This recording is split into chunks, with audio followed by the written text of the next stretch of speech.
ভুল করে কোনো বান্দা যদি আল্লাহর কাছে ক্ষমা চেয়ে নেয়, আল্লাহ তখন ওই বান্দাকে নিয়ে ঠাট্টা করেন না। আল্লাহ তখন বলেন, বান্দা ভুল করেছে তো কি হয়েছে, তুমি আমার কাছে মাফ চাচ্ছ। দুনিয়ার মানুষ অপরাধী পেলে শাস্তি দেয়, আর আমি আল্লাহ অপরাধীকে পেলে, অনুতপ্ত অপরাধীকে আমি আল্লাহ মাফ করে দিই। সুবহানাল্লাহ। এজন্য ক্ষমা করতে পারা এটা বিরাট মহত্বের গুণ। আমাদের অনেকের অন্তর সংকীর্ণ, ক্ষমা করতে জানে না, প্রতিশোধ পরায়ণ মানুষ আমাদের সমাজের চতুর্দিকে আছে না নাই? কথা বলেন, আছে না নাই? নবীজি বলেছেন, সকাল সন্ধ্যা অন্তর থেকে হিংসা ঝেড়ে ফেলো, মানুষকে ক্ষমা করতে শিখো। কারণ ক্ষমা করতে পারা এটা বিরাট একটা কোয়ালিটি। ক্ষমা করা, ক্ষমাশীলতা এটা কার গুণ? আল্লাহর গুণ। এই গুণে আমরা যেন গুণান্বিত হতে পারি। আল্লাহ আমাদেরকে তৌফিক দান করেন। প্রিয় উপস্থিতি, প্রিয় বগুড়াবাসী, আমি আজকে এমন একটি সূরা তিলাওয়াত করেছি, এই সূরা সবার ঠোঁটের আগায়, মানে সবার মুখস্থ আছে। এই সূরাটি মুখস্থ আছে এমন মানুষের সংখ্যা বেশি। মা বোনেরা যারা এসেছেন তাদেরও অনেকের এই সূরাটি মুখস্থ। আপনারা ভাবতে পারেন, হুজুর আজকে আমাদের এই গাবতলীতে আপনি এই সূরা তিলাওয়াত করলেন কেন? এই সূরা তিলাওয়াত করেছি এই কারণে, বর্তমান দুনিয়ার সব বাস্তবতা এই সূরার ভিতরে আছে এবং আমাদের জন্য এই মুহূর্তে করণীয় কি, এখন আমরা কি করব, এই সূরার ভিতরে এই মেডিসিন দিয়েছেন কে? আল্লাহ। জন্য আমরা আজকে এই সূরা থেকে কথা বলবো। আপনারা মনোযোগী থাকবেন তো? আমি বগুড়ার মানুষকে খুবই ভালোবাসি। বেশ কয়েকটি কারণ আছে। এর মধ্যে একটি কারণ হলো, বগুড়ার মানুষ আলোচনায় খুব কনসেন্ট্রেট থাকে, মনোযোগী থাকে, এবং বগুড়ার মানুষ আলোচনার পয়েন্টগুলোকে মুখস্থ করে ফেলে। আলোচনার শেষে তাদেরকে জিজ্ঞেস করলে আলোচনার মুলাখাস বা সামারিও বলতে পারে। গাবতলীর মানুষও কি এই ধারাবাহিকতা রক্ষা করতে পারবেন? পিছন থেকে তো আওয়াজ পেলাম না, পারবেন তো? ইনশাআল্লাহ। আল্লাহ সবাইকে কবুল করে নেন। চলেন আমরা শুরু করি। আজকে যে সূরা থেকে আমরা কথা বলবো, এই সূরাটির নাম হচ্ছে সূরাতু আল মাউন। যুবকদের, তরুণদের আওয়াজ একটু বড় হওয়া চাই। সবাই বলেন তো কষ্ট করে, আজকের আলোচ্য সূরার নাম সূরাতু আল মাউন। আরেকটু জোরে, আল মাউন। হোয়াটস দ্য মিনিং অফ মাউন? মাউন শব্দের অর্থ কি? এটা আরবি শব্দ। এর অর্থ হচ্ছে গৃহস্থালির প্রয়োজনীয় দ্রব্যাদি। ঘরে যে আমরা ব্যবহার করি এরকম নিত্য প্রয়োজনীয় কিছু জিনিস আছে, যেমন বালতি, গামলা, দেগ, হাঁড়ি, পাতিল, ডেকচি, তারপরে আপনারা এটাকে কি বলেন, ধান কাটে যে কাঁচি, তারপরে আপনার ফসলের মাঠে আগাছা পরিষ্কারের জন্য এটাকে কি বলেন, নিড়ানি, নিড়ানি, তারপরে আপনার দাও, কুড়াল, খুন্তি, এই যে গৃহস্থালীয় ব্যবহৃত দ্রব্যাদি, এটাকে আরবিতে বলা হয় মাউন। আল্লাহ তাআলা এই গৃহস্থালীর প্রয়োজনীয় দ্রব্যাদির নামেও কোরআনুল কারীমে সূরা দিয়েছেন। সুবহানাল্লাহ। কোরআনে গাভীর নামে সূরা আছে, হাতির নামে সূরা আছে, পিঁপড়ার নামে সূরা আছে, মধুর নামে সূরা আছে, আছে না? আজকের সূরা আল মাউন, গৃহস্থালীর প্রয়োজনীয় দ্রব্যাদি। ফ্যানটা অফ করে দেন, দরকার নেই। এই সূরার মোট ৬টি নাম আছে। তাফসীরের মধ্যে এই সূরার মোট কয়টা নাম পাওয়া যায়? ৬। দেখেন আমি একটা একটা করে বলি। সূরা আল মাউন, এই সূরার আরেকটা নাম হচ্ছে সূরাতুল ইয়াতীম, কারণ এখানে এতিমের আলোচনা আছে। এই সূরার আরেকটা নাম হচ্ছে সূরাতুদ দ্বীন, এখানে দ্বীন বা বিচার দিবসের আলোচনা আছে। এই সূরার আরেকটা নাম হচ্ছে সূরাতু আরাআইতা। এই সূরার প্রথম শব্দ আরাআইতা থেকে চুজ করা হয়েছে, আরাআইতা। এই সূরার আরেকটা নাম হচ্ছে সূরাতুত তাকযীব, পরকাল অবিশ্বাসী কাফিরদের কথা বলা হয়েছে। এজন্য কোন কোন মুফাসসির বলেছেন এই সূরার নাম সূরাতু আত-তাকযীব। এই সূরার ৬ এবং সর্বশেষ আরেকটি নাম হচ্ছে সূরাতু আরাআইতাল্লাযী। এই হলো এই সূরার মোট কয়টা নাম? ৬টা নাম। আমরা সবাই জানি কোরআনুল কারীমে মোট ৩০ পারা আছে। জোরে বলেন তো কত পারা? আজকের এই সূরাটি কোরআনুল কারীমের লাস্ট ফাইনাল পারা, সর্বশেষ পারায় অবস্থিত। সর্বশেষ পারা কত পারা এটা? তাহলে আজকের সূরা কত নাম্বার পারায়? ৩০ নাম্বার পারায়। এই সূরার আয়াত সংখ্যা হলো মোট ৭, রুকু সংখ্যা ১। তাহলে একটু আপনাদের থেকে যাচাই করে নিই, আজকের সূরার নাম সূরাতু আল মাউন, কত নাম্বার পারায়? আয়াত সংখ্যা, চলেন আবার শুরু করি। এই সূরার 7টি আয়াতে 2 প্রকার মানুষ নিয়ে আলোচনা হয়েছে। কয় প্রকার? জুড়ে বলেন, কয় প্রকার? প্রথম 3 আয়াতে পরকাল বিশ্বাস করে না এই ধরনের মানুষের চরিত্র নিয়ে আলোচনা করা হয়েছে। শেষের 4 আয়াতে ইমানদারের সুরত ধরে তলে তলে ইসলাম বিরোধিতা করে এই রকম মানুষের 3টা বদ স্বভাব আলোচনা করা হয়েছে। মনে থাকবে? চলেন আমরা শুরু করি। প্রথম 3 আয়াতে পরকাল মানে না, পরকাল বিশ্বাস করে না এই ধরনের লোকদের কয়টা বদ চরিত্র তুলে ধরা হয়েছে? হাত দেখে বলেন কয়টা, জোরে কয়টা? চলেন শুরু করি। রব্বুল আলামিন প্রথম আয়াতে বলছেন আরাআইতাল্লাযী ইউকাযযিবু বিদ্দীন। আরাআইতা, আপনি কি দেখেননি? আপনি কি তার ব্যাপারে জানেন না? আল্লাহ প্রশ্ন করছেন তার নবীকে। তবে আল্লাহ তাআলা এটা দিয়ে আমাদেরকেও অ্যাপ্রোচ করছেন, কারণ নবীজির মাধ্যমে কোরআন আমরা পেয়েছি, ঠিক কি না? আল্লাহ বলছেন আপনি কি দেখেন না? আপনি কি তার ব্যাপারে জানেন না? কার ব্যাপারে? আল্লাযী ইউকাযযিবু বিদ্দীন, যে দ্বীনকে মিথ্যা বলে প্রতিপন্ন করে। দ্বীন, আমাদের দ্বীনের নাম কি? কবরে যাওয়ার পরে এই প্রশ্নটা আছে না নাই? মা দীনুকা, দ্বীনের নাম কি? দ্বীনের নাম হচ্ছে দ্বীন, হচ্ছে ব্যাপক অর্থবোধক একটি শব্দ। তবে এই পরকাল অর্থে ব্যবহার হয়েছে বিচার দিবস, প্রতিদান দিবস, কর্মফল দিবস। এই বিচার দিবসের মালিক কে?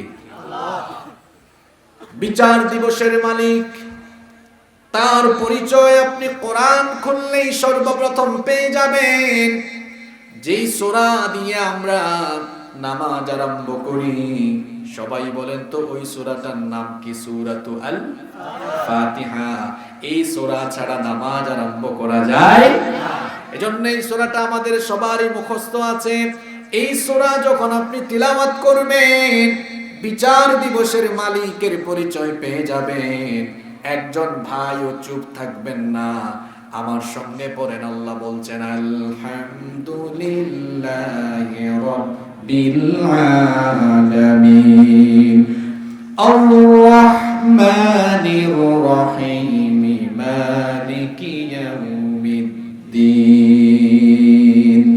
আল্লাহ তাআলা বলছেন আলহামদুলিল্লাহি রাব্বিল আলামিন, সমস্ত প্রশংসা কার? তার পরিচয় হলো রব্বুল আলামিন, তিনি হচ্ছেন জগৎ সমূহের প্রতিপালক। তার পরিচয় হচ্ছে আর রহমান, তিনি হলেন রহমান, তিনি হলেন দয়াবান। তার পরিচয় হলো আর রহিম, তিনি হলেন মেহেরবান। তার পরিচয় হচ্ছে মালিক ইয়াউমিদ্দিন। তার পরিচয় হলো তিনি হচ্ছেন বিচার দিবসের মালিক। বিচার দিবসের কর্তৃত্ব, বিচার দিবসের পাওয়ার, বিচার দিবসের ক্ষমতা কারো হাতে থাকবে না। বিচার দিবসের সকল পাওয়ার যার কাছে থাকবে, গলার আওয়াজ বড় করে বলেন তিনি কে? আল্লাহ। এজন্য কোরআনুল কারীমের 82 নম্বর সূরা সূরাতুল ইনফিতারের 17 নম্বর আয়াত থেকে আল্লাহ তাআলা বলছেন ওয়া মা আদরাকা মা ইয়াউমুদ্দিন সুম্মা মা আদরাকা মা ইয়াউমুদ্দিন। আল্লাহ তাআলা বলছেন আপনি কি জানেন বিচার দিবস কি? অতঃপর আমার হাবিব আপনি কি জানেন বিচার দিবস কি? আল্লাহ প্রশ্ন করে আল্লাহ নিজেই জবাব দিচ্ছেন ইয়াউমা লা তামলিকু নাফসুন লিনাফসিন শাইআ ওয়াল আমরু ইয়াউমা ইযিল লিল্লাহ। আল্লাহ তাআলা বলছেন ইয়াউমা লা তামলিকু নাফসুন লিনাফসিন শাইআ, সেই দিন কোনো মানুষের কাছে কোনো ক্ষমতা থাকবে না। এখন তো আমাদের হাতে ক্ষমতা থাকার কারণে মাঝে মাঝে আমরা ন্যায় বিচারেও হস্তক্ষেপ করি। এই জন্য দেখা যায় বিচারের নামে সুবিচার, ন্যায় বিচার না করে মাঝে মাঝে অবিচারও দেখা যায়। দেখা যায় মাঝে মাঝে নিরপরাধ মানুষগুলোকে বিচারের নামে অবিচার করে তাদেরকে ফাঁসির কাস্টে ঝুলিয়ে দেওয়া হয়। মাঝে মাঝে দেখা যায় আমাদের কাছে ক্ষমতা থাকার কারণে বিচারের নামে আগ্রাসন চালিয়ে আলেমদেরকে জেলখানায় বন্দী করে রাখা হয়। জেলখানা তো বানানো হয়েছে চোরের জন্য, ডাকাতের জন্য, জেলখানা বানানো হয়েছে টেন্ডারবাজদের জন্য, দুর্নীতিবাজদের জন্য, চাঁদাবাজদের জন্য। কিন্তু দেখা যায় চোর, ডাকাত, দুর্নীতিবাজ, চাঁদাবাজ, টেন্ডারবাজেরা বুক ফেলায়া জেলখানার বাহিরে আছে। আর কুরআন হাদিসের দায়ীরা কেউ মাতৃভূমি ছেড়ে দেশের বাহিরে, কেউ বা আবার অন্ধকার প্রকোষ্ঠে বছরের পর বছর জেলখানায় আছে। আমাদের হাতে পাওয়ার থাকায়, ক্ষমতা থাকায় মাঝে মাঝে আমরা বিচারের নামে অবিচার করে ফেলি, বিচারের নামে প্রহসন চালিয়ে ফেলি। কিন্তু আল্লাহ বলছেন বিচার দিবস, কিয়ামত দিবস, পরকাল দিবসে কোন মানুষের হাতে কোনো ক্ষমতা থাকবে না। ইয়াউমা লা তামলিকু নাফসুন লিনাফসিন শাইআ, কেউ কারো জন্য কোনো কিছু করতে পারবে না। কোনো মানুষের কোনো উপকারে আসবে না, কেউ কাউকে কোনো সহযোগিতা করতে পারবে না। কারণ হলো সেই দিন ক্ষমতা যার কাছে থাকবে, আল্লাহ বলছেন ওয়াল আমরু ইয়াউমা ইযিল লিল্লাহ।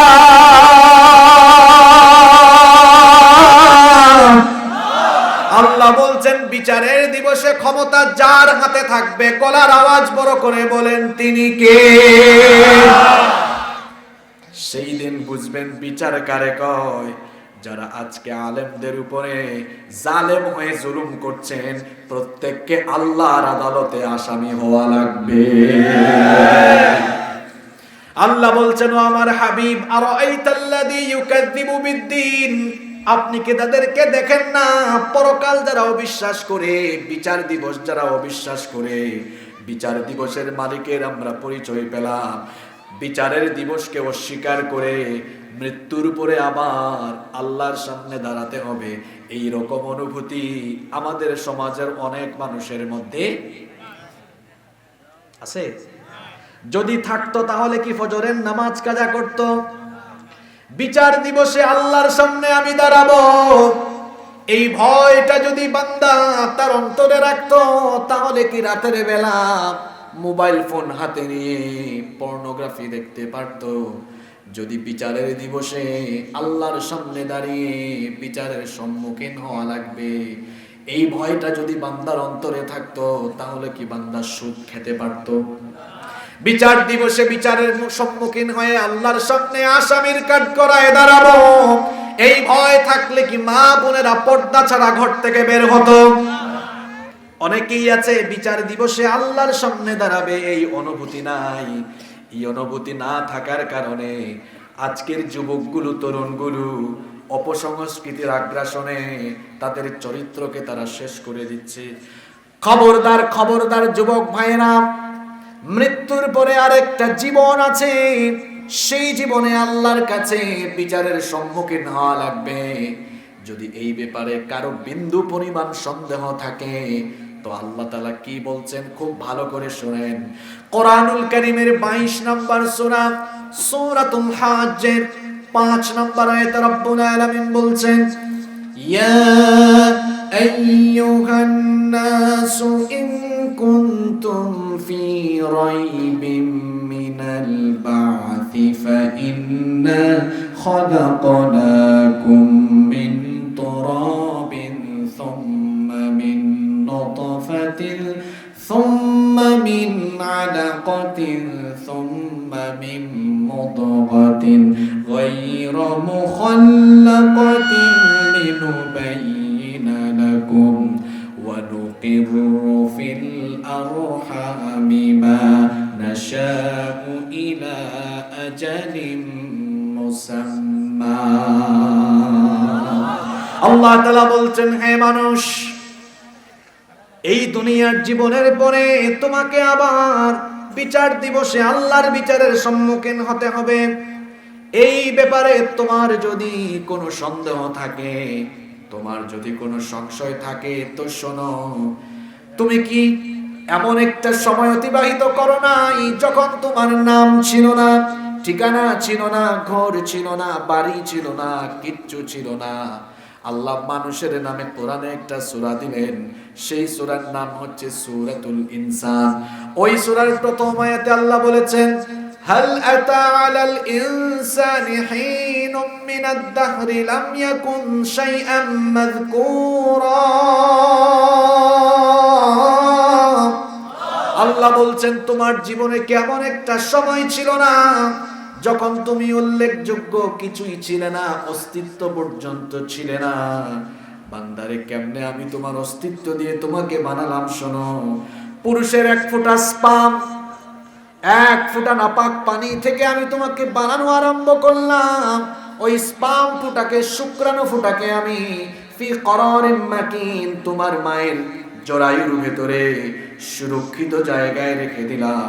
এরপরে সেই এরপরে সেই নাপাক পানি ফুটাকে আমি জমাট বাঁধা রক্তে পরিণত করলাম।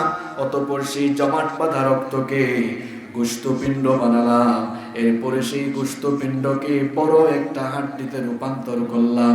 এরপরে সেই হাড্ডির উপরে আমি গোশতের পোশাক পরিয়ে দিলাম। তখন তোমার অঙ্গ প্রত্যঙ্গ ছিল না। এবার আমি চোখ দিলাম, নাক দিলাম, ঠোঁট দিলাম, কান দিলাম, হাত দিলাম, পা দিলাম। সুন্দর একটা স্ট্রাকচার দিয়ে তোমার মায়ের পেটের ভেতরে আমি আল্লাহ তোমাকে বানালাম। এরপরে ওয়ানুকিরু ফিল আরহামি মা নাশাউ ইলা আজালিম মুসাম্মা, তোমার মায়ের রেহেমের ভেতরে আমি তোমাকে নির্দিষ্ট একটা সময় পর্যন্ত রেখে দিলাম, 9 মাস 10 মাস। সেই অবস্থান যখন শেষ হলো, সুম্মা নুখরিজুকুম তিফলা, ছোট্ট একটা বাচ্চার সাইজে তোমার মায়ের পেটের ভেতর থেকে বের করে তোমাকে আমি দুনিয়ার আলো বাতাস দেখিয়েছি। সুবহানাল্লাহ।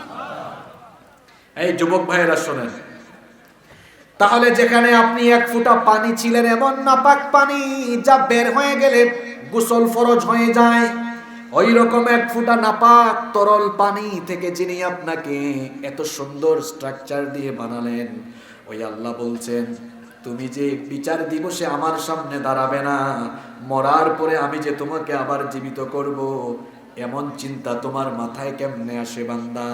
যেখানে অস্তিত্বহীনতা থেকে এত সুন্দর অস্তিত্ব দিয়ে তোমাকে আমি বানালাম। এবার আমি তোমাকে প্রশ্ন করছি, শোনো, আলাইসা যালিকা বিকাদিরিন আলা আন ইউহয়িয়াল মাউতা, যিনি তোমাকে অস্তিত্বহীনতা থেকে অস্তিত্ব দিয়ে এত সুন্দর করে বানালেন, সেই আল্লাহ কি তোমার মতো মানুষ মরে যাওয়ার পরে হাড্ডি গুড্ডি অস্থি পিঞ্জর আলাদা হয়ে গেলেও তিনি কি আবার তোমাকে জিন্দা করতে পারবেন না?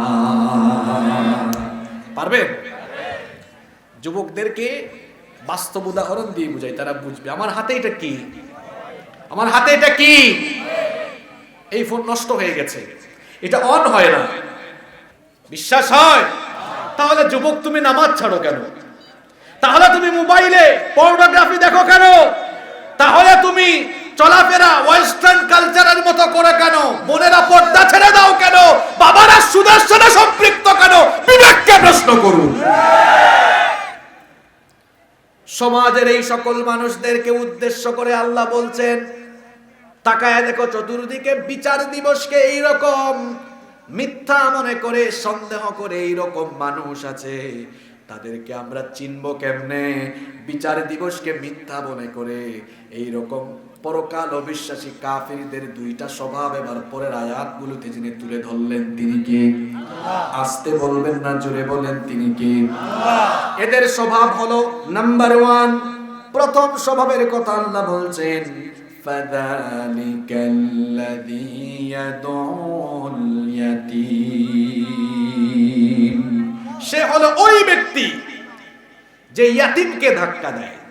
ইয়াতীম বুঝেন তো আপনারা? ইয়াদউল ইয়াতীমের কয়েক রকমের ব্যাখ্যা তাফসীরে এসেছে।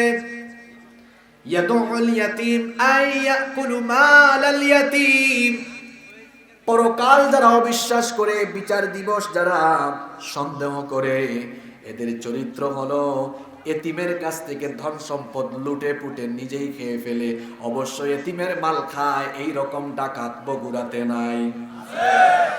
শুধু তাই নয়, কোন এতিম যখন গিয়ে বলে আমাকে একটু সাহায্য করো, তখন ওই এতিমকে দাঁড় করিয়ে রাখে কটূক্তি করে, এতিমকে ঘাড় ধাক্কা দেয়, গলা ধাক্কা দেয়। এই রকম হারামখোর আমাদের সমাজে আছে না নাই? অনেক মানুষ আছে, বিশেষ করে যৌথ অনেক পরিবার আছে, 4 ভাই 5 ভাই একসাথে থাকে। যখন কোনো ভাই মারা যায়, ওই ভাইয়ের যদি 1-2টা এতিম বাচ্চা থাকে, তো দেখা যায় ঘরের অন্যান্যরা ওই এতিম বাচ্চাটাকে দিয়ে ঘরের সব কাজ করায়, সবার কাজ করায়, ইচ্ছা মতো গালিগালাজ করে, আবার মাঝে মাঝে মারপিটও করে। এই রকম জালিম আমাদের বাংলাদেশে নাই? আল্লাহ বলছেন আরাআইতাল্লাযী ইউকাযযিবু বিদ্দীন, আপনি কি তার ব্যাপারে জানেন না যে বিচার দিবসকে মিথ্যা মনে করে তার স্বভাব হলো ফাযালিকাল্লাযী ইয়াদউল ইয়াতীম, সে হলো ওই ব্যক্তি যে এতিমের সাথে রূঢ় আচরণ করে, এতিমের উপর জুলুম করে, এতিমের মাল ভক্ষণ করে। সে হলো ওই ব্যক্তি যে এতিমকে গলা ধাক্কা দিয়ে দেয়। একটা ঘটনা আমার মনে পড়লো এতিমের ব্যাপারে, আমি কি বলবো? আবু জাহালের নাম আমরা সবাই শুনেছি। এই আবু জাহালের আন্ডারে একজন এতিম ছিল, কাজী আবুল হাসান মাওয়ারিদি তার আলামান নবুয়ার ভিতরে এই ঘটনা বর্ণনা করেছেন। আবু জাহালের কাছে এক এতিম থাকতো। ওই এতিমের মাল সম্পদ আবু জাহাল হস্তগত করে ফেললো। ওই এতিম ছেলেটি একদিন আবু জাহালের কাছে গেল, গিয়ে বলল, আবু জাহাল, আমি এতিম মানুষ, তুমি আমার সব সম্পদ দখল করে ফেলেছো, কিছু সম্পদ আমাকে দিয়ে দাও যাতে করে আমি আমার জীবন চালাতে পারি। আবু জাহাল এতিম ছেলেটার কথায় কোনো কর্ণপাত করলো না। এই চিত্র দেখছিল অন্যান্য কিছু কুরাইশ কাফেররা। তখন এই চিত্র যখন দেখছিল, তারা দেখলো যে অবস্থাটা কি হয়, আমরা একটু দেখি। এতিম ছেলেটাকে আবু জাহাল দূর দূর করে তাড়িয়ে দিল। ছেলেটা বিষণ্ণ মন নিয়ে যখন চলে যাচ্ছিল, কুরাইশ কিছু কাফের ওই ছেলেটাকে ধরলো। তারা চিন্তা করলো ভেজালের মধ্যে আরেকটু ভেজাল আমরা লাগাইয়া দেই। দেখবেন গ্রামে গ্রামে কিছু মানুষ আছে, কোথাও কোনো ঝগড়া হইলে মীমাংসা করে না, আগুন লাগলে ঢালার কথা পানি, কিন্তু তারা গিয়ে ঢালে কেরোসিন। এইরকম মানুষ অবশ্য আমাদের এই গ্রামে নাই। এই রোগ তাইলে এখানেও আছে। এই রোগ কিন্তু যুগে যুগে সব জায়গায় ছিল। এই কাফেরগুলো চিন্তা করলো ভেজালটা আর একটু গরম কইরা দেই। এবার তারা ওই এতিম ছেলেটাকে বলল, শোনো, আবু জাহাল যে তোমার ধন সম্পদ গুলো হস্তগত করেছে, সে যে তোমার ধন সম্পদ দিচ্ছে না, এ ব্যাপারে অভিযোগ নিয়ে যাও মুহাম্মদ সাল্লাল্লাহু আলাইহি ওয়াসাল্লামের কাছে। কারণ নবীজি এবং আবু জাহালের মধ্যে সমস্যা আছে, কম না বেশি? তারা চাইছিল বেশির মধ্যে হয়ে যাক আর একটু বেশি। এজন্য তারা বলল, এতিমকে বলল, তুমি তার কাছে যাও। এতিম ছেলেটা আবার নবীজির কাছে গেল। নবীজিকে গিয়ে যখন তার পুরো ঘটনা বয়ান করলো, নবীজি কেঁদে ফেললেন, দাঁড়িয়ে গেলেন। কারণ একজন এতিমের কষ্ট আর একজন এতিম বুঝে। আমার নবীও ছিলেন এতিম, এজন্য আল্লাহ সূরা দুহার মধ্যে বলেছেন, আলাম ইয়াজিদকা ইয়াতীমান ফাআওয়া। নবী, আমি কি আপনাকে এতিম অবস্থায় পাইনি? তারপরে কি আমি আপনার আশ্রয়ের ব্যবস্থা করিনি? জন্মের আগেই বাপ হারিয়ে তিনি এতিম হয়েছেন। এরপরে 6 বছর বয়সে মাও হারিয়েছেন, 8 বছর বয়সে দাদাও হারিয়েছেন। যিনি এতিম তিনি কেবল এতিমের ব্যথা বুঝবেন।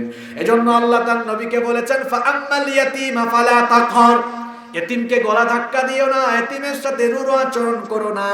এতিম বাচ্চাটি যখন নবীজির কাছে এই কথা বলল, নবীজি বললেন, শোনো, আমি তোমার এই সমস্যার সুরাহা করে দিব, সমাধান করে দিব। নবীজি আবার এতিম ছেলেটার হাত ধরে আবু জাহেলের বাড়িতে গেলেন। কি ব্যাপার? আবু জাহাল সব সময় নবীজিকে দেখলে ক্ষিপ্ত হয়ে যায়, কিন্তু সেই দিন আবু জাহাল নবীজিকে দেখে দাঁড়িয়ে গেল।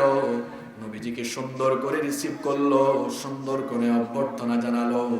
কুরাইশ অন্যান্য কাফেররা মনে মনে ভেবেছিল এখন একটা গন্ডগোল লাগবে, কিন্তু দেখা গেল উল্টা চিত্র।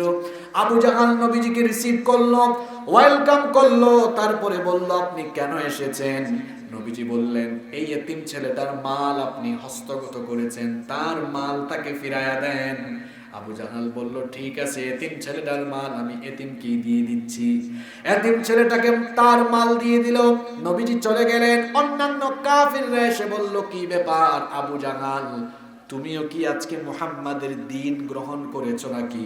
মুহাম্মদ এসে যা বলল তুমি তো তাই করে ফেললা। আবু জাহাল এবার কয় আমি তো জান বাঁচানোর জন্য কামটা করছি। এবার তারা বলল জান বাঁচানোর জন্য কাজ করেছো, তার মানে বুঝলাম না। আবু জাহাল বলল মুহাম্মদ যখন আমার দিকে ওই ছেলেটাকে হাত ধরে নিয়ে আসতেছিল, আমি দেখলাম তার ডান কাঁধে একটা তলোয়ার আর বাম কাঁধে আরেকটা তলোয়ার আমার দিকে তাক করে আছে। আমার মনে হলো আমি যদি এতিমের সম্পদ এতিমকে না দিতাম তাহলে ওই তলোয়ার আমার শরীরে বিদ্ধ হয়ে যেত। আল্লাহু আকবার। এই ঘটনাটা বলেছি আমি দুইটা কারণে। একটা কারণ হলো নবীজি দাওয়াতি ময়দানে কাফেরদের উপরেও তার চারিত্রিক প্রভাব বিস্তার করতে পারতেন। আজ আমরা দেখা যায় দাওয়াতি জায়গায় অনেক জায়গায় গিয়ে আমাদের চারিত্রিক প্রভাব আমরা বিস্তার করতে পারি না। তার কারণ হলো আমাদের আমল আখলাকের মধ্যে ঘাটতি আছে না নাই? কিন্তু নবীজি কাফের মুশরিকদের সামনেও যখন দাওয়াত দিয়েছেন, কাফের মুশরিকরাও নবীজির চরিত্রে প্রভাবিত হয়ে যেত। আল্লাহু আকবার। তারা নবীজির বিরোধিতা ঠিকই করতো রাজনৈতিক কারণে, কিন্তু নবীজিকে তারা সত্যবাদী জানতো, আমানতদার জানতো, বিশ্বস্ত জানতো। আর এই ঘটনা বলার আরেকটা কারণ হলো যেই সময় এই সূরা নাজিল হয়েছে তাহলে বোঝা গেল ওই যুগের ওই সময়ের নেতা নামক খেতারা তারাও এতিমের মাল দখল করে খাইতো, ঠিক কিনা? এই যুগেও এতিমের মাল খাওয়া পার্টি এখন আর নাই। আল্লাহ বলেছেন ইন্নাল্লাযীনা ইয়াকুলুনা আমওয়ালাল ইয়াতামা যুলমান ইন্নামা ইয়াকুলুনা ফী বুতুনিহিম নারা ওয়া সায়াসলাউনা সাঈরা। আল্লাহ তাআলা বলছেন নিশ্চয়ই যারা অন্যায়ভাবে এতিমের মাল ভক্ষণ করে তারা যেন তাদের পেটের মধ্যে জাহান্নামের আগুন ঢুকায়। এরা হচ্ছে জালিম, এদেরকে জাহান্নামের শাস্তি যিনি ভোগ করাবেন তিনি কে? আল্লাহ বলেছেন খবরদার খবরদার, এতিমের মাল অন্যায়ভাবে আত্মসাৎ করো না, এতিমের মাল অন্যায়ভাবে মেরে খেও না, এতিমের উপর জুলুম করো না। আল্লাহর হাবিব বলেছেন এতিমকে গালি দিও না, কারণ আমি নবী নিজেই এতিম হয়ে এসেছি। এতিমের সাথে বদ আচরণ করো না। নবীজি বলেছেন এতিমের দেখাশোনা করো, এতিমের লালন পালন করো, এতিমকে ভালোবাসো, এতিমকে স্নেহ করো।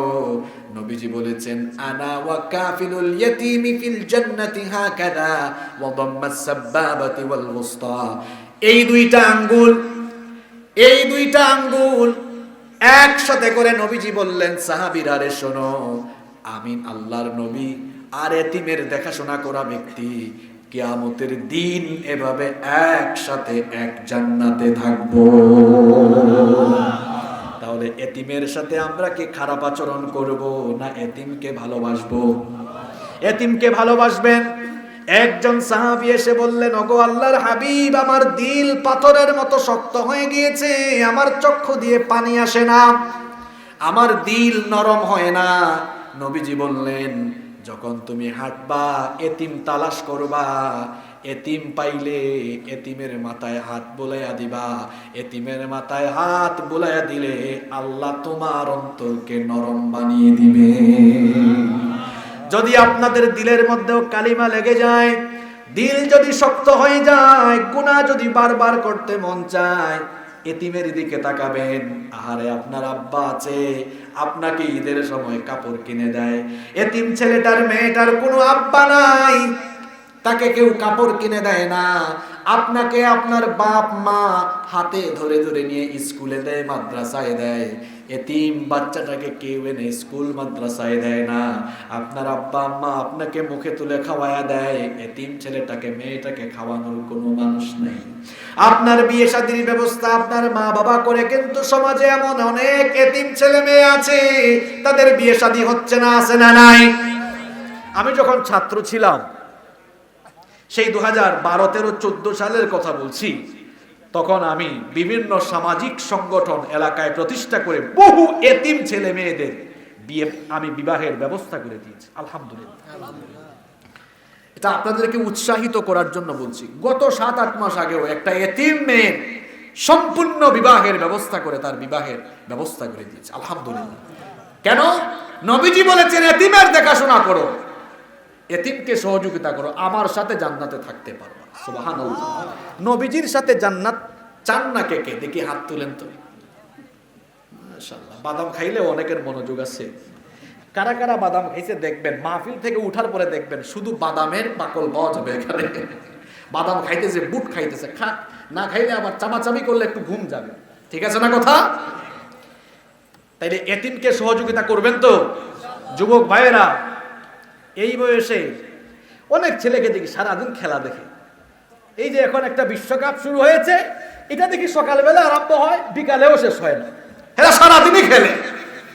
তো সারাদিন যদি খেলে এরা কাজ করবে কখন? পৃথিবীকে যারা নেতৃত্ব দিচ্ছে তাদের দেশে ক্রিকেট ফুটবল নিষিদ্ধ, ইসরায়েলে এইসব নিষিদ্ধ। তারা, আপনারা যেন ক্রিকেট খেলা দেখেন, ফুটবল খেলা দেখেন, তারা প্রযুক্তি বানিয়ে দিয়েছে। তারা আপনাদেরকে বলছে যে তোরা খেলা নিয়ে থাক, আর আমরা পৃথিবী নামক বল নিয়ে খেলে সবাইকে গোল দিব। কি যুবকরা, ঘুম আসে না কথা মাথায় ঢুকে? আপনারা পাবজি খেলান, তারা আপনাদেরকে পাবজি আর বাবজিতে আসক্ত করে রেখেছে। কত ছেলে এখানে আছে 24 ঘন্টার মধ্যে 18 ঘন্টা ফেসবুক চালায়, টিকটক চালায়, আবার ঠিকও কয় কি ভদ্র পোলাপান। একটা ইহুদির বাচ্চা আপনাদের মতো বয়সে পড়াশোনা করবেন, একটা ইহুদির বাচ্চা 12-14 বছর বয়সে সে কোন প্রযুক্তি আবিষ্কার করতে পারে কিনা এই ধান্দায় থাকে। আর আমার দেশে 16-17 বছরের ছেলেরা তারা ফেসবুকে মেসেঞ্জারে কোন মেয়েকে গুতাগুতি করবে এই চিন্তায় থাকে। মাশাআল্লাহ, বগুড়ার পুলারা খুব ভদ্র, মানে সত্য কথা স্বীকার করে নিয়েছে। মাহফিলের ঠিকের অবস্থা যত বড় হয়, এভাবে যদি আমাদের আমলের মধ্যে গিয়ে হিটটা লাগতো, ধাক্কাটা লাগতো, আমার সমাজ বদলে যেত। যুবক ভাইদেরকে বলছে, ছাত্র ভাইদেরকে বলছে, পড়াশোনায় মন দাও, পড়াশোনায় মন দাও। যে সময় তোমরা ফেসবুক চালাও, এই সময়টা যদি পড়ার টেবিলে দিতা, আমার দেশে ঘরে ঘরে বিজ্ঞানী থাকতো। আজকে আমরা হুজুররা কিছু দুঃখের কথা বলে যাই, এগুলো সব জায়গায় বলতেও পারি না।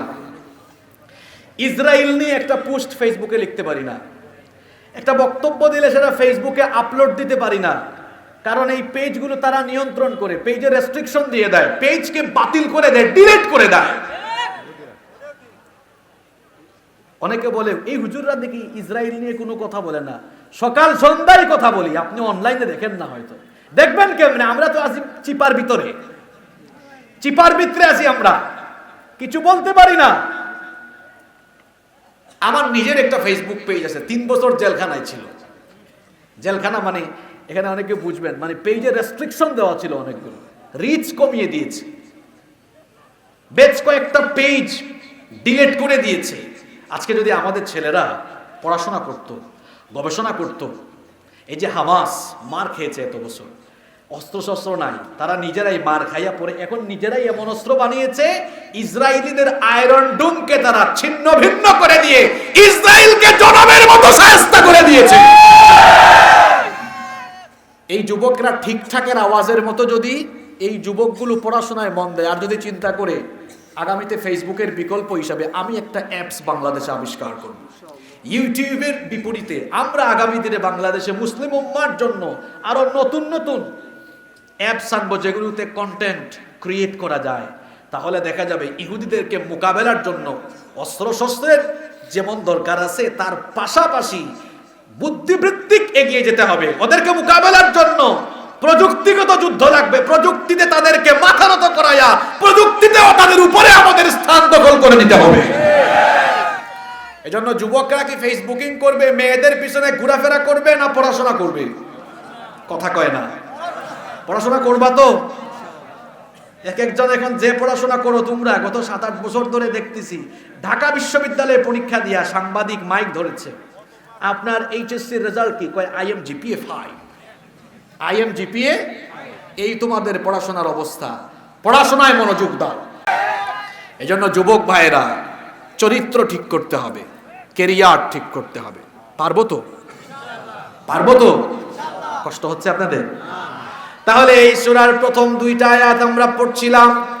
আরাআইতাল্লাযী ইউকাযযিবু বিদ্দীন, আপনি কি তাদেরকে দেখেন নাই যারা বিচার দিবসকে মিথ্যা মনে করে? তাদের 1 নাম্বার স্বভাব হলো এতিমকে তারা গলা ধাক্কা দেয়। ফাযালিকাল্লাযী ইয়াদউল ইয়তীম। এদের 2 নাম্বার স্বভাব হলো, আল্লাহ পরের আয়াতে বলছেন, ওয়ালা ইয়াহুদ্দু আলা তাআমিল মিসকিন। কষ্ট হচ্ছে নাকি আপনাদের? এই তো মাত্র লাইনে তুলছি আপনাদেরকে। এখন এমন এমন কথা বলবো, বলবেন আমাদের এলাকার সব চারপাশের সাথে সব মিলে যাচ্ছে কেন? শুনবেন তো? এদের 2 নাম্বার স্বভাব হলো ওয়ালা ইয়াহুদ্দু আলা তাআমিল মিসকিন। মিসকিনদেরকে খাবার দানে এরা উদ্বুদ্ধ হয়। মিসকিন হলো নিঃস্ব, অসহায় ব্যক্তি, অভাবী ব্যক্তি, যে তার অভাব ভালোভাবে পুরোটা পূরণ করতে পারে না। মিসকিনকে আপনি খাবার দিবেন, খাবার দিতে উৎসাহিত করবেন। মিসকিনকে খাবার দিয়ে আপনি মিসকিনের প্রতি দয়া করবেন না, বরং আপনার সম্পদের ভেতরে মিসকিনের হক যিনি রেখে দিয়েছেন, গলার আওয়াজ বড় করে বলেন তিনি কি? এজন্য আল্লাহ বলেছেন, ওয়াফি আমওয়ালিহিম হাক্কুল লিস-সাইলি ওয়াল মাহরুম। ধনবান মানুষদের ধন সম্পদের ভেতরে অভাবী বঞ্চিতদের একটা হক রেখে দিয়েছেন যিনি, সবাই বলেন তিনি কি? আল্লাহ বলছেন তাদের হক তাদেরকে দাও, নিজে শুধু পেট ভরে খেও না। তোমার ডানে বামে সামনে পিছনে চতুর্দিকে এতিম মিসকিনের দিকে তাকাও, অভাবী ও সহায়দের দিকে তাকাও। পরকাল অবিশ্বাসী লোকেরা এরা মিসকিনদেরকে খাবার দেয় না, এতিমের সাথে ভালো আচরণ করে না। এজন্য রব্বুল আলামিন কোরআনুল কারীমের 89 নাম্বার সূরা সূরাতুল ফজরের 17 এবং 18 নাম্বার আয়াতে বলছেন, কাল্লা বাল্লা তুকরিমুনাল ইয়াতীম ওয়ালা তাহাদ্দুনা আলা তাআমিল মিসকিন। কখনো নয় পরকাল বিশ্বাসী লোকেরা, তোমরা তো এতিমদেরকে সম্মান করো না, মিসকিনদেরকে খাবার দিতে উৎসাহিত হও না, কিন্তু অন্যদিকে ইমানদার নেককার যারা জান্নাতি লোকদের বৈশিষ্ট্য আল্লাহ বললেন। আল্লাহ তাআলা বলছেন, ওয়া ইউতিঈমুনাত তাআমা আলা হুব্বিহি মিসকিনাও ওয়া ইয়াতীমান ওয়া আসীরা। জান্নাত অনুসন্ধানী লোকেরা খাদ্য তাদের কাছে প্রিয় এবং আকর্ষণীয় হওয়া সত্ত্বেও তারা এতিম মিসকিন এবং বন্দীদেরকে খাদ্য দেয়। তারা এই যে মানুষকে খাবার দেয়, মানুষ দেখাবার জন্য দেয় না, বরং এই যে মানুষকে অভাবীদেরকে নিঃস্বদেরকে খাবার দেয়, যাকে খুশি করার জন্য। সবাই বলেন তিনি কি? এজন্য পরের আয়াতে আল্লাহ বলছেন, এরা বলে ইন্নামা নুতঈমুকুম লিওয়াজহিল্লাহি লা নুরিদু মিনকুম জাযাআন ওয়ালা শুকুরা। নিশ্চয়ই আমরা তোমাদেরকে খাবার দিচ্ছি, খাবার খাওয়াচ্ছি একমাত্র আল্লাহর সন্তুষ্টির জন্য, তোমাদের কাছ থেকে কৃতজ্ঞতা, তোমাদের কাছ থেকে ধন্যবাদ পাওয়ার জন্য নয়, বরং যাকে সন্তুষ্ট করার জন্য দিচ্ছি। সবাই বলেন তিনি কি? এবার আপনাদের ওয়াজ চলে এসেছে। প্রথম 3টা আয়াতে পরকাল মানে না, বিচার দিবস মানে না, এমন লোকদের 2টা বদ আমল বললাম। একটা আমল হলো এরা এতিমদের সাথে ভালো আচরণ করে না, এতিমের মাল মেরে খায়। 2 নাম্বার হচ্ছে মিসকিনদেরকে খাদ্য দেয় না। এবার পরের 4টা আয়াতে আল্লাহ ঈমান আনার পরে ধোঁকাবাজি করেছে এই ধরনের মুনাফিকদের ব্যাপারে নাজিল করেছেন। মুনাফিক তো আমাদের সমাজে নাই। কেউ যদি বলে হুজুর আমি হিন্দু দেখব, অনেক হিন্দু দেখব, কোথায় যাব? আমি বলবো ভাই কষ্ট করে প্রতিবেশী দেশে যান, দেখবেন সেই দেশে গেলে কোটি কোটি হিন্দু আপনি দেখতে পাবেন। কেউ যদি বলে হুজুর আমি খ্রিস্টান দেখব, কোথায় যাব? বলবো আপনি ইউনাইটেড কিংডম অথবা ইউনাইটেড স্টেটে চলে যান, কোটি কোটি খ্রিস্টান পাবেন। কেউ যদি বলে হুজুর আমি বৌদ্ধ দেখব, কোথায় যাব? আমি বলবো আপনি চীন এবং মিয়ানমারে যান, কোটি কোটি বৌদ্ধ সেখানে আছে। কেউ যদি বলে হুজুর আমি ইহুদির বাচ্চা দেখব, কোথায় যাব? বলবো আপনি ইসরায়েলে যান। কিন্তু কেউ যদি আমাকে প্রশ্ন করে বসে হুজুর মুনাফিক দেখব, কোন দেশে যাব? মুনাফিকের কি আলাদা কোনো দেশ আছে নাকি? মুনাফিকের আলাদা কোনো দেশ নাই। তার কপালে কিংবা পিঠের মধ্যে কোনো সাইনবোর্ডও নাই। কপালে লেখা নাই আমি মুনাফিক, পিঠের মধ্যে সাইনবোর্ড লাগায় না আমি মুনাফিক।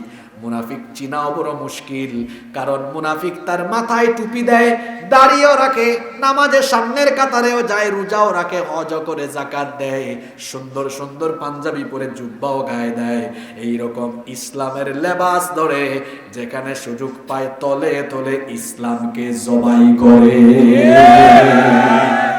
এখন এই মুনাফিক চিনবেন আপনি কেমনে? মুনাফিক চিনতে হয় তার স্বভাব দিয়ে, মুনাফিক চিনতে হয় তার চরিত্র দিয়ে।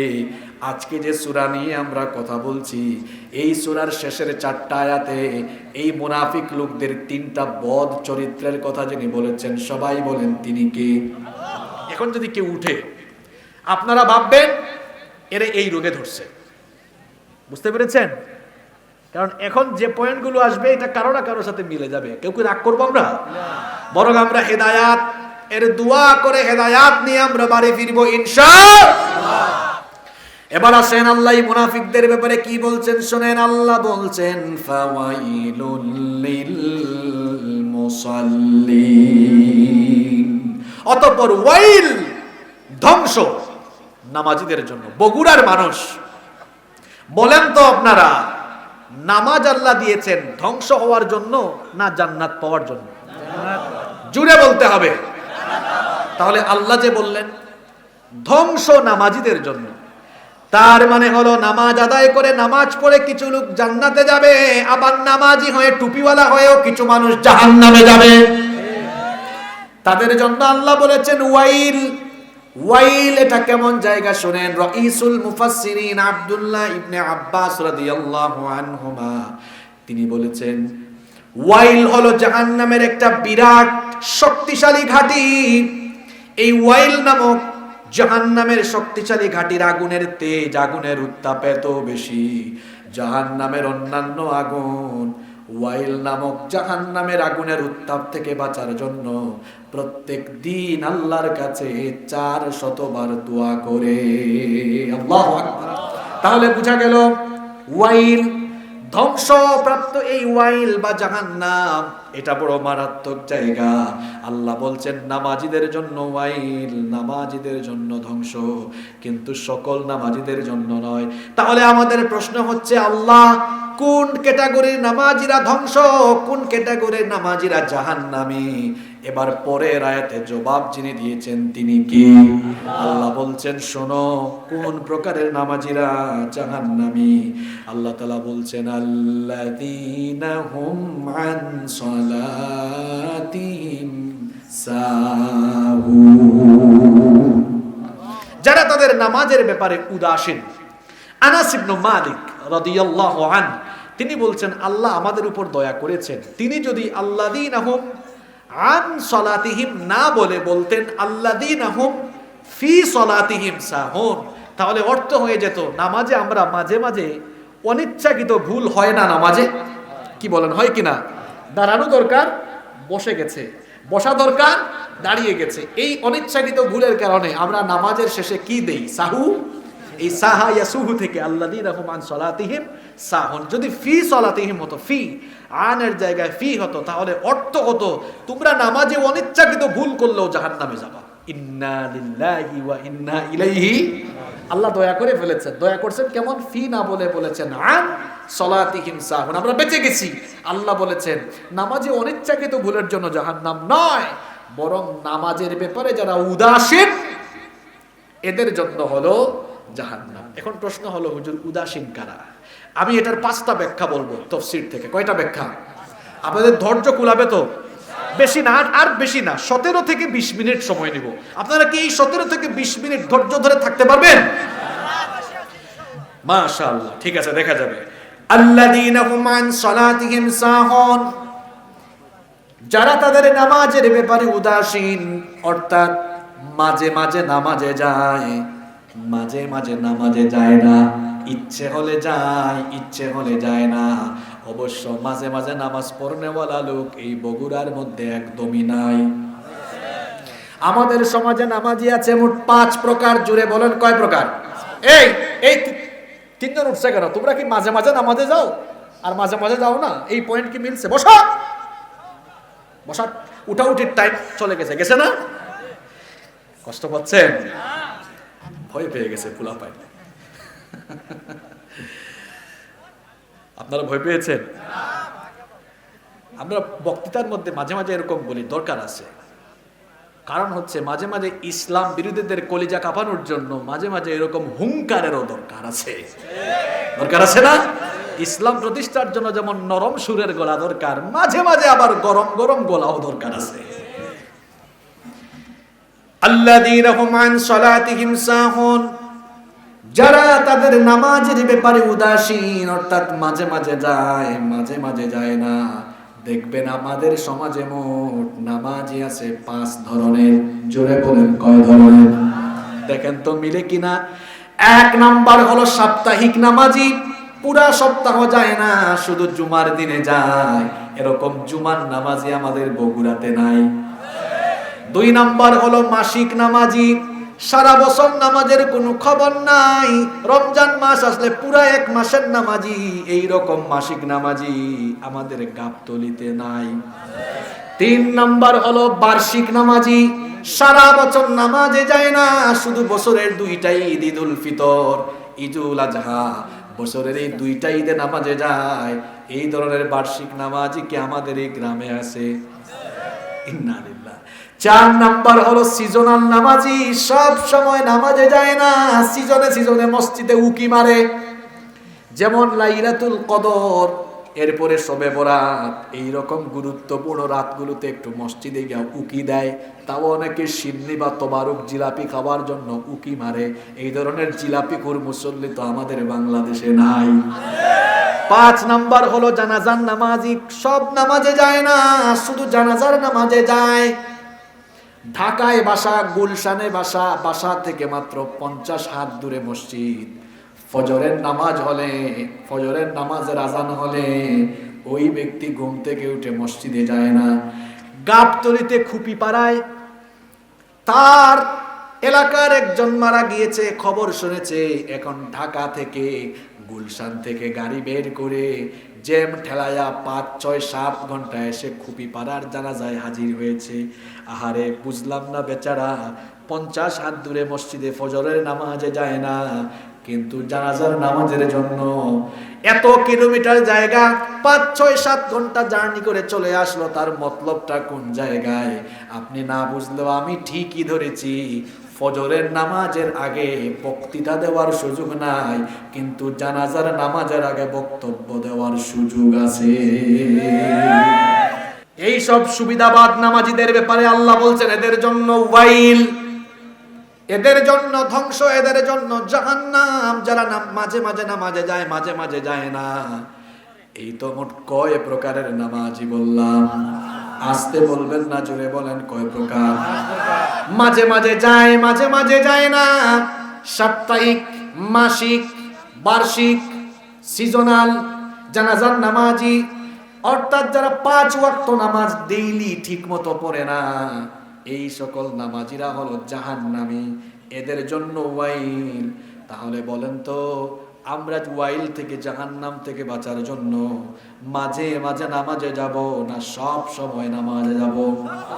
ও আমার যুবক ভাইরা শুনেন শুনেন, কোন সব নামাজীদের জন্য জান্নাত, কারা জাহান্নাম থেকে বেঁচে জান্নাতে যাবে?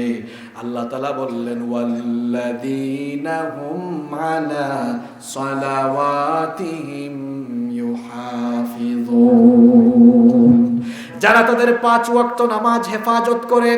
ফজর হলেই ঘুম ভেঙে ফজরের নামাজ, জোহরের আজান হলেই জোহরের নামাজ, আসরের আজান হলেই আসরের নামাজ, মাগরিবের আজান হলেই মাগরিবের নামাজ, এশার আজান হলেই এশারের নামাজ। এই রকম প্রত্যেক দিন যারা 5 ওয়াক্ত নামাজ সুন্দরভাবে আদায় করে, আল্লাহ এদের ব্যাপারে সুসংবাদ নিয়ে বললেন উলাইকা হুমুল ওয়ারিসুনাল্লাযীনা ইয়ারিসুনাল ফিরদাউসা হুম ফিহা খালিদুন।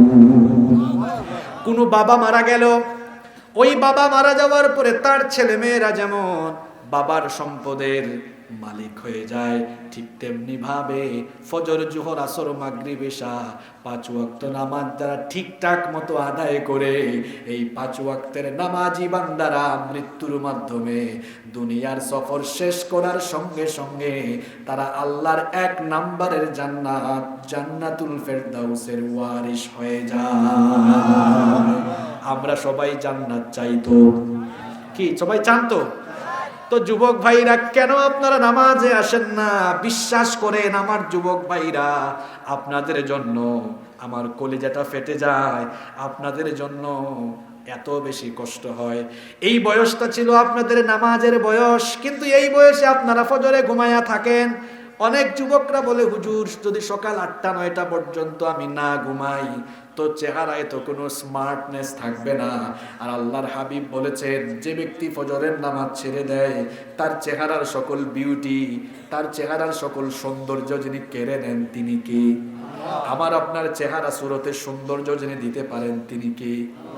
ইউসুফ নবীকে আল্লাহ এত সুন্দর করে বানিয়েছেন, এই দুনিয়ার অর্ধেক সৌন্দর্য আল্লাহ তাকে দিয়েছেন যাকে দেখলে চোখ ফেরানো যেত না, যার সৌন্দর্যে মুগ্ধ হয়ে সেই যুগের মিশরের সুন্দরী নারীরা ফল কাটতে গিয়ে নিজেদের আঙ্গুল তারা কেটে ফেলে দিয়েছে। আল্লাহু আকবার। সৌন্দর্য আপনি ফেয়ার এন্ড লাভলি মেখে পাবেন না। এখন তো অনেক মেয়েরা ফেসিয়াল করে, অনেক ছেলেরাও ফেসিয়াল করে। ছেলেরা এখন জেন্টস পার্লারে যায়, মেয়েরা লেডিস পার্লারে যায়।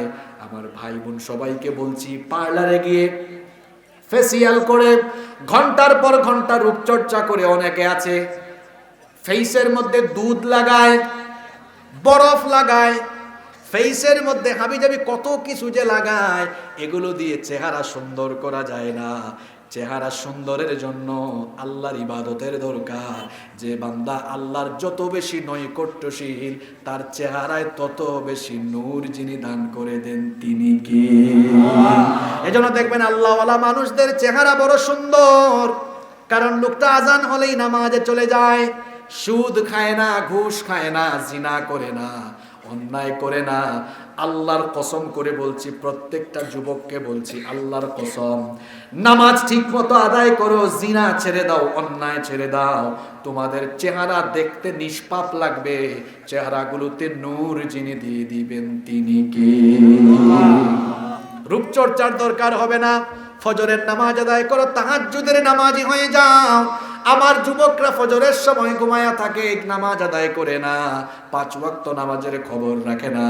এই জন্য আমার জাতীয় কবি বড় সুন্দর করে বলেছেন, ঘুমাইয়া কাজা করেছো ফজর, তখনও জাগনি যখন জোহর, হেলায় খেলায় কেটেছে আসর, মাগরিবের ওই শুনি আজান, এখনো জামাতে হওরে শামিল, এখনো এর সাথে আছে স্থান, বাজিছে না মামা বাদরে মামা, শির উঁচু করে মুসলমান, দাওয়াত এসেছে নয়া জামানার, ভাঙা কেল্লা ইউরে নিশান। আল্লাহু আকবার। বাস্তবতা চলে এসেছে কবিতায়। ঘুমায়া থাকে, ফজরের নামাজে যায় না, কি দুঃখ লাগে, কি আফসোস লাগে। সকাল 8টায় কিংবা সকাল 9টায় অফিসে যাবে, প্রতিষ্ঠানে যাবে, মোবাইলে অ্যালার্ম দেয়, বউকেও বলে, বউ আমাকে 8টার সময় ঘুম থেকে জাগায়া দিও, 9টার সময় ঘুম থেকে জাগায়া দিও, আমি প্রতিষ্ঠানে যাব, কাজে যাব, অফিসে যাব। কিন্তু দেখা যায় ফজরের সময় অ্যালার্ম দেয় না, বউকেও বলে না আমাকে ডাক দিও। আহারে, ঠিক মতো ঠিক সময়ে যদি অফিসে না যায়, বস গালি দিবে, চাকরি থাকবে না। তাহলে বোঝা গেল যেই লোক বসের ভয়ে টাইম মতো অ্যালার্ম দিয়ে ঘুম থেকে উঠে চাকরিতে যায়, কিন্তু ভোরবেলা 4:30 5টার সময় অ্যালার্ম দিয়ে ফজরের নামাজে যায় না, এই লোকটার অন্তরের মধ্যে আল্লাহর ভয়ের চাইতে বসের ভয় বেশি। যদি আল্লাহর ভয় থাকতো তো মোবাইলে অ্যালার্ম দিয়ে 8টায় উঠতে পারলে, মোবাইলে অ্যালার্ম দিয়ে কি 4:30টায় ওঠা যায় না? কথা বলছেন না কেন? ওঠা যায় না?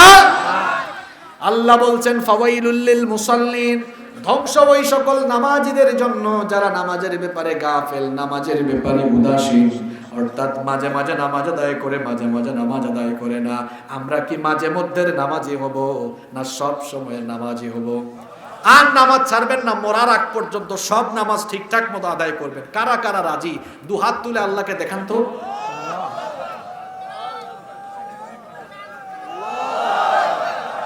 আপনারা হাতটা কি ঠিকঠাক মতো তুলছেন? সবাই নামাজি হবেন তো? হাত তুলুন নামান, আল্লাহ সবাইকে কবুল করে নেন। আপনাদের বোধহয় খুব কষ্ট হচ্ছে, তাই না? এটা আমি শেষ দিকে চলে এসেছি। আব্বাজানরা, ভাইজানরা শোনেন, মা বোনদের উদ্দেশ্যে আমার কয়েকটা কথা আছে। তাইলে 1 নাম্বার ব্যাখ্যা বললাম, মাঝে মাঝে যায়, মাঝে মাঝে যায় না। এর আরেকটা ব্যাখ্যা হলো নামাজ পড়ে কিন্তু টাইম মতো পড়ে না, নামাজকে দেরি করে পড়ে। মা বোনদের এই স্বভাব বেশি। যেমন জোহরের নামাজের টাইমে দেখা যায় অনেক মা বোনরা আছে ঘরের রান্না বান্না শেষ করতে করতে বিকাল 3টা, আছে না নাই? জোহরের নামাজ পড়তে পড়তে 3:30 4টা আসরের সময় হয়ে যায়, আসরের নামাজ পড়তে পড়তে মাগরিব হয়ে যায়।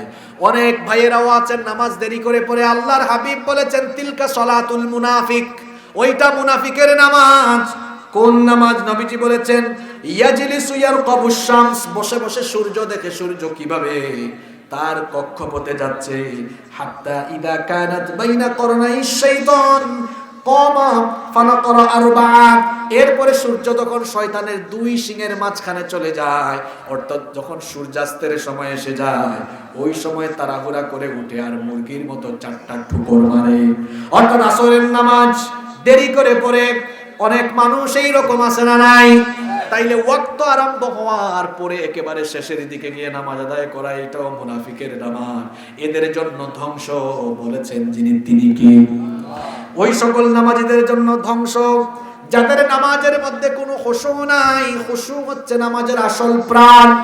যেই ব্যক্তি নামাজ আদায় করে কিন্তু নামাজে খুশু থাকে না, নামাজের মধ্যে বিনয় থাকে না, নামাজের মধ্যে আল্লাহর ভয় থাকে না, ওই নামাজ কোনো নামাজি না। অনেক মানুষ নামাজে দাঁড়ায় দেখবেন কলার ঠিক করে, বুতাম লাগায়, শার্টের হাত ঠিক করে, দাড়ি হাতাহাতি করে, এই রকম মুসল্লি অবশ্য নাই। আছে এরকম? কলার ঠিক করে, বুতাম লাগায়, বাটন লাগায়, এমনি এমনি করে নামাজে দাঁড়ায়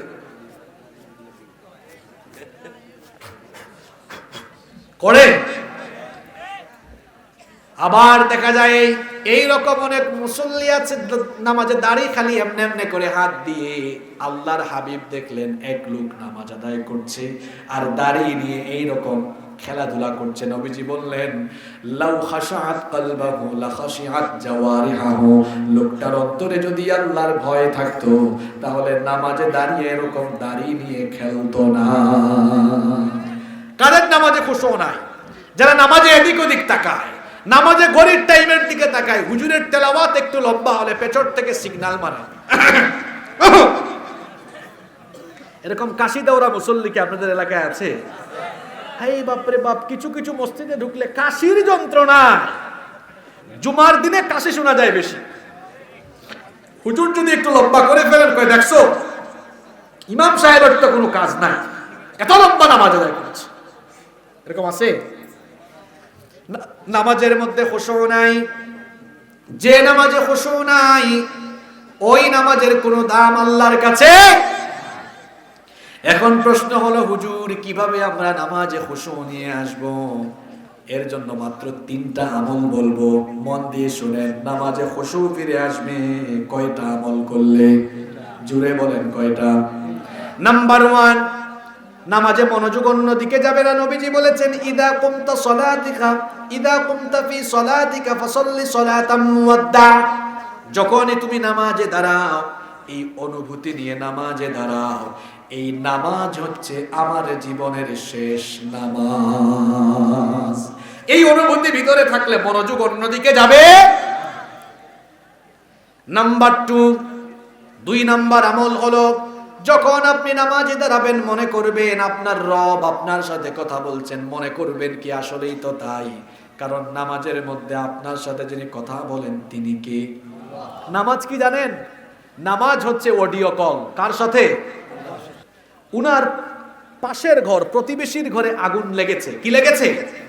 আগুন লেগেছে। আশেপাশের বিভিন্ন বাড়ি থেকে অনেকেই পানি নিয়ে এসেছেন, পানি ঢেলে আগুন নিভাচ্ছেন। আবু হানিফার কোনো খবর নাই। লোকজন বললেন কি ব্যাপার?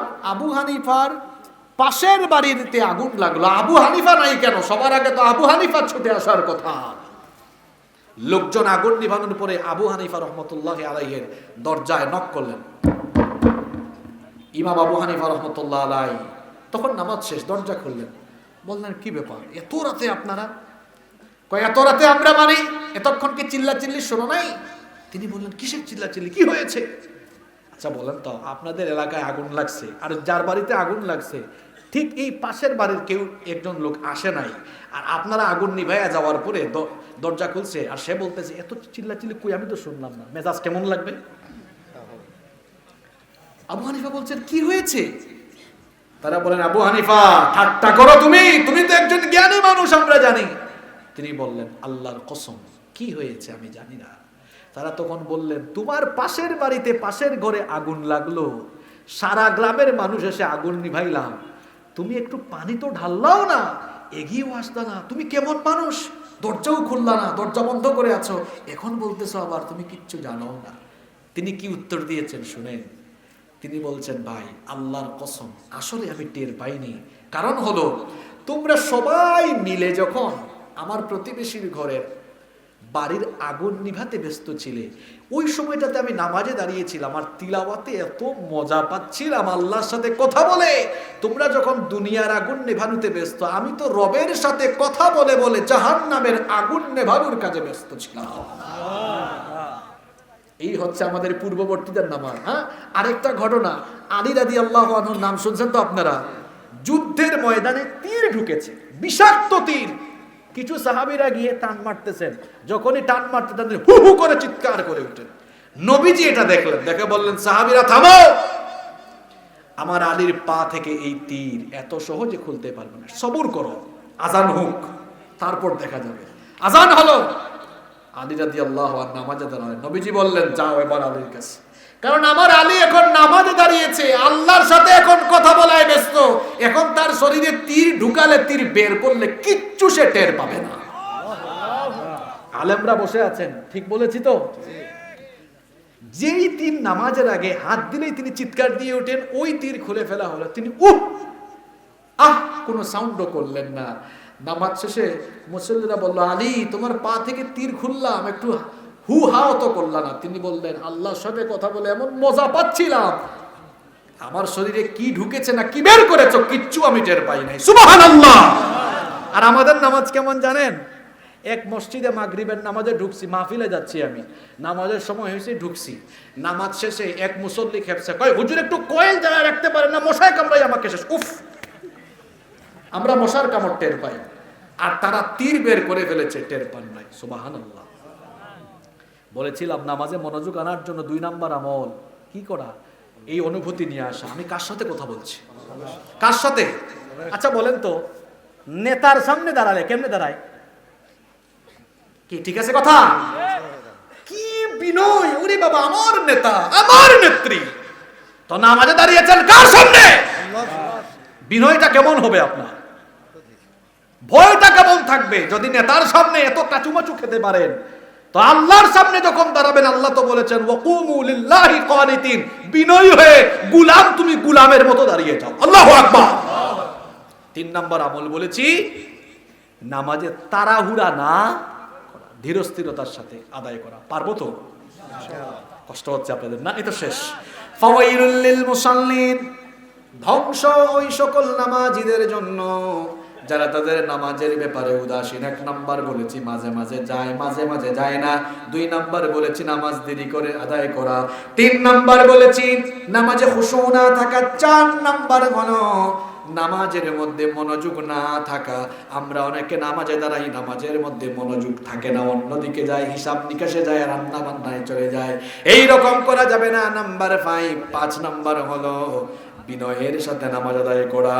এই 5টা কাজ করতে পারলে ধ্বংসপ্রাপ্ত নামাজীদের কাতার থেকে আমরা বের হয়ে জান্নাতীদের কাতারে শামিল হয়ে যেতে পারবো ইনশাআল্লাহ। এরপরে আয়াতে আল্লাহ মুনাফিকদের 2 নাম্বার স্বভাব বললেন, আল্লাযীনা হুম ইউরাউন, যারা মানুষ দেখানো কাজ করে। মুনাফিকদের স্বভাব হলো মানুষ দেখানো কাজ করা। সব সময় নামাজ পড়ে না, কিন্তু দেখা যায় যেখানে নামাজ পড়লে মানুষ জানবে সেখানে নামাজ পড়ে। এই তখন লোক দেখানো নামাজই আছে না নাই? সামনে এই ধরনের নামাজই বাড়বে, সামনে নির্বাচন আসতেছে, মানুষ দেখানো নামাজই বাড়বে। দেখেছি, আমি দেখেছি, মানুষ দেখানো নামাজই বাড়বে। কারণ আমি যদি নামাজ না পড়ি তো মানুষ কি বলবে? সব জায়গায় দান সৎকা করে না, যেখানে দান সৎকা করলে মানুষ বাহবা দিবে সেখানে দান সৎকা করে। হজ সব সময় করে না, ইলেকশনের ঠিক 2 মাস আগে হজ করে আছে, যাতে পুস্তারের মধ্যে হাজি আর আলহাজ লেখা যায়। মানুষ দেখানো কাজ করে যারা, জাহান্নামী, ধ্বংসপ্রাপ্ত হলো তারা। এরপরে শেষের আয়াতে আল্লাহ বলছেন ওয়ায়াম নাউনাল মাউন, গৃহস্থালির প্রয়োজনীয় দ্রব্যাদি মানুষকে দিতে বিরত থাকে যারা। এই যে আজকে প্যান্ডেল হয়েছে না, বাঁশ কাটার জন্য দাও দরকার। পাশের বাড়িতে একজন গিয়ে দাও চেয়েছে, আছে? কয় নাই। থাকলেও বলে ভূতা। কি বলেন, আছে না? দিয়াশলাই চেয়েছে। ভাবি, বোনদের ক্ষেত্রে এটা হয়, ভাবি একটু দিয়াশলাই দিবেন, আমার চুলায় আগুন লাগাবো। মনে মনে তো গালি দেই, আর কয় না বোন, আমার ঘরেও দিয়াশলাই আজকে নাই, একটু লবণ লাগবে। ভাবি একটু লবণ দিবেন, আমার ঘরে নাই লবণ, বিকেলে বা কালকে দিয়ে দিব। কয় নাই। এরকম আছে না নাই? এই টাইপসের লোক যারা প্রয়োজনীয় জিনিস থাকলেও মানুষকে দেয় না, এরা হলো মুনাফিক। আর আল্লাহর হাবিবের সাহাবীরা কেমন ছিলেন শুনেন। মক্কা থেকে হিজরত করে মদিনায় যারা এসেছেন, ঘর বাড়ি ভিটামাটি বউ বাচ্চা জায়গা জমি ছেড়ে দিয়ে এসেছেন। আর মদিনায় থাকা লোকেরা তাদের ঘরের খাবার দাবার ভাগ করেছেন, জায়গা জমি ভাগ করেছেন, ফসলও দিয়েছেন। এমনকি যাদের একাধিক বিবি ছিল, একাধিক বিবি থাকলে তালাক দিয়ে তাদের মুহাজির ভাইদের সাথে বিবাহের ব্যবস্থা করেছে। সুবহানাল্লাহ পড়েন। এরকম চরিত্র আল্লাহ আমাদেরকে দান করেন, বলেন আমিন। তাহলে সূরা মাউন থেকে আলোচনা হয়েছে। 6টা শিক্ষা আমি বলবো, এর আগে আমাদের কিছুক্ষণ এর মধ্যেই মোনাজাত হয়ে যাবে ইনশাআল্লাহ। আজকের মাহফিল তো মসজিদের উদ্যোগে আয়োজন হয়েছে, মসজিদের উন্নতি কল্পে। আপনারা অনেকে দান সৎকা করেছেন, ব্যাগত চলে গিয়েছে। অনেকেই আছেন মাহফিলে মোনাজাতের ঠিক আগে প্রধান বক্তার কাছে দেয়। তো আমি মুসাফির মানুষ, গুনাহগার হতে পারি, কিন্তু সফর অবস্থায় দোয়া কবুল হয়। এতিমকে কখনো ঘাড় ধাক্কা দিবে না। 3 নাম্বার মিসকিনের সাথে ভালো আচরণ করবে, খাবার দিবে। 4 নাম্বার নামাজের ব্যাপারে তৎপর হবে। 5 নাম্বার মানুষ দেখানো কাজ করবে না। 6 এবং সর্বশেষ হচ্ছে প্রয়োজনীয় জিনিস দেওয়া থেকে নিজেকে বিরত রাখবে না। এই 6টা শিক্ষা অর্জনের তৌফিক আল্লাহ আমাদের সবাইকে দান করেন। সবাই বলেন আমিন। মাহফিল কমিটির কোনো বক্তব্য থাকলে আমরা সভাপতি সাহেবের অথবা অনুমতি পেলে আমরা সরাসরি মোনাজাতে চলে যাব ইনশাআল্লাহ।